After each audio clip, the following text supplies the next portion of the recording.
नमस्कार, स्वागत है आपका डीटीवी भारत में और मैं हूं आपके साथ सृष्टि श्रीवास्तव। पटना के जीएसटी भवन में कोरोना विस्फोट हुआ है। ये एक बड़ी खबर है क्योंकि यहाँ पर 5 दर्जन यानी 60 लोग कोरोना संक्रमित पाए गए हैं। अभी हम इस वक्त यहाँ पे है, आप देख सकते हैं नजारा यहाँ पर। हालांकि यहाँ पर बात कही जा रही है कि सैनिटाइजेशन जो है वो हो चुका है, लेकिन यहाँ पे जो जितने भी कर्मचारी हैं उनसे हमने बातचीत करने की कोशिश की तो उनको इस बारे में ज्यादा जानकारी नहीं है। लेकिन यहाँ के गार्ड का कहना है कि यहाँ पे सैनिटाइजेशन हो चुका है। अधिक बातचीत के लिए हमारे संवाददाता हमारे साथ जुड़े, हमारे सहयोगी निषेध जुड़े हैं। निषेध, इतना बड़ा कोरोना विस्फोट हो जाता है, क्या लगता है अब सरकार को कोई बड़ा फैसला लेना तो चाहिए?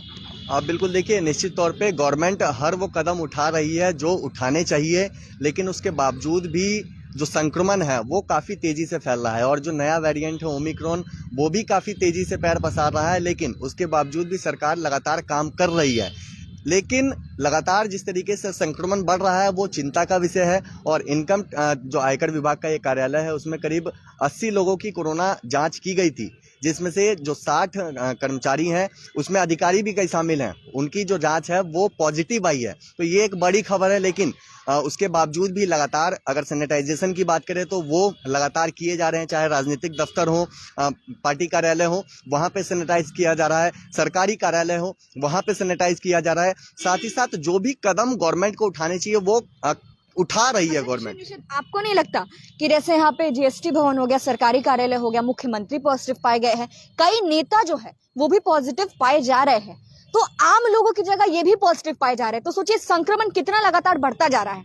तो सरकार अहम फैसला कब लेगी, यानी लॉकडाउन का फैसला? क्योंकि नाइट कर्फ्यू से फायदा नहीं है, ये बातें निकलकर भी सामने आ रही है। बिल्कुल देखिए, निश्चित तौर पे कई और बड़े फैसले लेने की जरूरत है, क्योंकि जिस तरीके से क्राइसिस मैनेजमेंट ग्रुप की बैठक हुई उसमें ये फैसला लिया गया कि बिहार में नाइट कर्फ्यू लगा दिया जाए, 10 से सुबह 5 बजे तक प्रतिबंध है बाहर निकलना। लेकिन उन फैसलों का भी उल्लंघन हुआ है। राजधानी पटना में हमने वो तस्वीरें भी दिखाई हैं, रात में भी कई जगह उल्लंघन हुआ है। जो भी गाइडलाइंस जारी हुई हैं उन गाइडलाइंस का उनका अनुपालन नहीं हुआ है।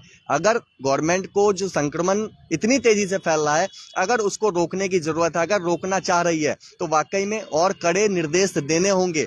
जिस तरीके से कई जो राज्य हैं वहाँ पे वीकेंड लॉकडाउन लगाया गया है, तो वैसी स्थिति में बिहार को भी जरूरत है कि यहाँ पे वीकेंड लॉकडाउन लगाए, क्योंकि वैसे भी ठंड का मौसम है, ठंड का महीना चल रहा है। रात में 10 बजे के बाद कोई घर से बाहर नहीं निकलता है, सब जल्दी घर में सो जाते हैं। तो अगर एक विकल्प है, वैकल्पिक तौर पे वीकेंड लॉकडाउन का सोचना चाहिए। जिस तरीके से संक्रमण की रफ्तार फैल रही है, कई राजनेता इसमें पॉजिटिव पाए गए हैं। खुद बिहार के मुख्यमंत्री नीतीश कुमार भी पॉजिटिव हैं, आज केंद्रीय मंत्री गिरिराज सिंह हैं, काफी चर्चित नेता हैं, वो भी पॉजिटिव पाए गए हैं। दोनों डिप्टी सीएम पॉजिटिव थे, हालांकि तारकिशोर प्रसाद अब नेगेटिव हो गए हैं, लेकिन कई मंत्री भी पॉजिटिव है। तो अभी ये कोरोना किसी को नहीं देख रहा है। कई राजनेता हो या फिर सरकारी कार्यालय के कर्मचारी हो, अधिकारी हो, वो लगातार संक्रमित हो रहे हैं। निषेध, एक तरफ कोरोना विस्फोट हुए जा रहा है, हर तरफ देखने को मिल रहा है, कोरोना की रफ्तार बहुत तेजी से बढ़ रही है। अगर हम बात करें तो यहाँ भी 60 लोग, 80 में से 60 पाए गए हैं, तो समझिए 80% लोग कोरोना पॉजिटिव है, क्योंकि 20 लोग सिर्फ नेगेटिव पाए गए हैं।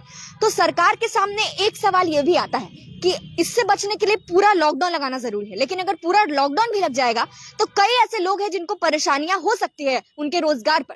तो ये सवाल सरकार के सामने खड़ा भी हो रहा है, एक मुश्किल भी है सरकार के लिए। बिल्कुल देखिए, निश्चित तौर पे सरकार को डिसीजन लेने में कई सारी कठिनाइयां होती हैं, गवर्नमेंट को डिसीजन लेने में कई परिश्रम करना पड़ता है, लेकिन उसके बावजूद भी कई कड़े फैसले लेने की जरूरत है। अभी जिस तरीके से हालात हैं, जिस तरीके से संक्रमण की रफ्तार है, लगातार जो मरीजों की संख्या है उसमें इजाफा हो रहा है। राजधानी पटना की बात करें या फिर बिहार के अलग अलग जिलों की बात करें तो लगातार वहाँ पे एक्टिव मरीजों की संख्या बढ़ रही है। हालांकि अस्पतालों की स्थिति वैसी विकराल नहीं देखने को मिल रही है, क्योंकि हमने बिहार के स्वास्थ्य मंत्री मंगल पांडे जी से भी बातचीत की थी। उस दौरान उन्होंने कहा था कि कई जो लोग हैं जो संक्रमित हो रहे हैं वो ज्यादा से ज्यादा होम आइसोलेट हो रहे हैं, घर में ही वो सोच रहे हैं कि ठीक हो जाए, इसलिए अस्पतालों में ज्यादा पैनिक जैसा सिचुएशन नहीं है। लेकिन जिस तरीके से मौसम अभी फिलहाल का दिख रहा है, बारिश हो जा रही है, बहुत कड़ाके की ठंड पड़ रही है, ये भी देखा जा रहा है कि लोग कंफ्यूज हो जा रहे हैं, क्योंकि कोल्ड भी हो रहा है, सर्दी खांसी भी हो रही है और बीच में कोरोना भी आ जा रहा है। तो इस कारण से लगता है लोग होम आइसोलेट भी कर जा रहे हैं। बिल्कुल देखिए, कई लोगों से हमने बातचीत की तो उस दौरान उनका कहना था कि अभी सर्दी है, काफ़ी ठंडा मौसम है, इस वजह से लोगों को कोल्ड हो जा रहा है, तो भी वो लोग सोच रहे हैं कि कोरोना हो गया है, जांच कराने जा रहे हैं। उनको डर भी अंदर एक सता रहा है। कई ऐसे लोग हैं जो जांच भी कराने इस डर से नहीं जा रहे हैं। लेकिन जो जांच हो रही है उसमें जो रिपोर्ट आ रही है वो लगातार कई लोगों की पॉजिटिव आई है, तो उन लोगों के लिए चिंता की बात ये है।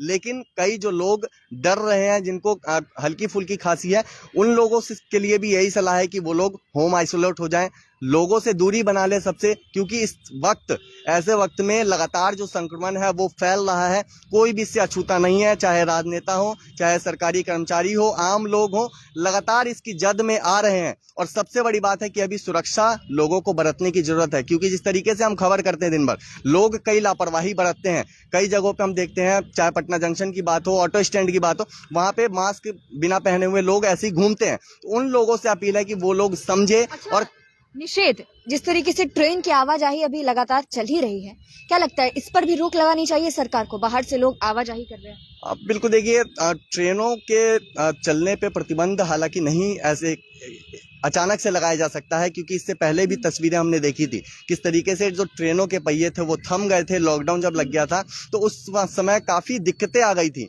राजस्व का भी काफी नुकसान होता है, लोग पैदल सफर कर रहे थे, लोगों को भी काफी नुकसान होता है, लोगों को आने जाने में काफी कठिनाई होती है। लेकिन जो सबसे बड़ी बात हम बोल रहे हैं कि लोग जब तक जागरूक नहीं होंगे तब तक कोरोना की चेन को ब्रेक नहीं किया जा सकेगा। प्रशासन लगातार लोगों को समझा रही है, सड़कों पे भी हमने देखा है कई जगह पे प्रशासन की लापरवाही भी दिखी है, लेकिन कई जगहों पर प्रशासन अलर्ट होकर लोगों से अपील करता हुआ भी दिखा है। लेकिन सबसे बड़ा सवाल यही है कि जब तक लोग सतर्क नहीं होंगे तब तक ये रफ्तार नहीं रुकेगी। जिस तरीके से रफ्तार अभी बढ़ रही है, कहीं ना कहीं आने वाले समय में चिंता की बात जरूर है। इसलिए DTV भारत लोगों से अपील करता है, जो भी हमारे व्यूअर्स हैं उनसे हम अपील करते हैं, मास्क पहनकर घर से अभी अगर आप निकले तो जरूर निकले, साथ ही साथ सोशल डिस्टेंसिंग का पालन जरूर करें। सरकार आपके लिए कई फैसले ले भी रही है और आने वाले समय में लेगी भी, लेकिन जो स्थिति अभी है उस स्थिति को लेके हम आपको सचेत कर रहे हैं कि आप लोग सतर्क रहें, सावधान रहें, सोशल डिस्टेंसिंग का पालन करें।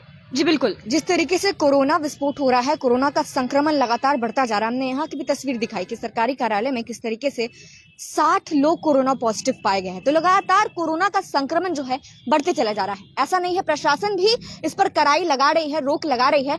तो ये आपको भी जरूरी है कि आप भी सतर्कता बरतें और साथ साथ मास्क लगाकर जरूर निकलें। फिलहाल इस खबर में इतना ही। इसी के साथ देखते रहे DTV भारत। कैमरामैन विकास के साथ मैं सृष्टि श्रीवास्तव। धन्यवाद।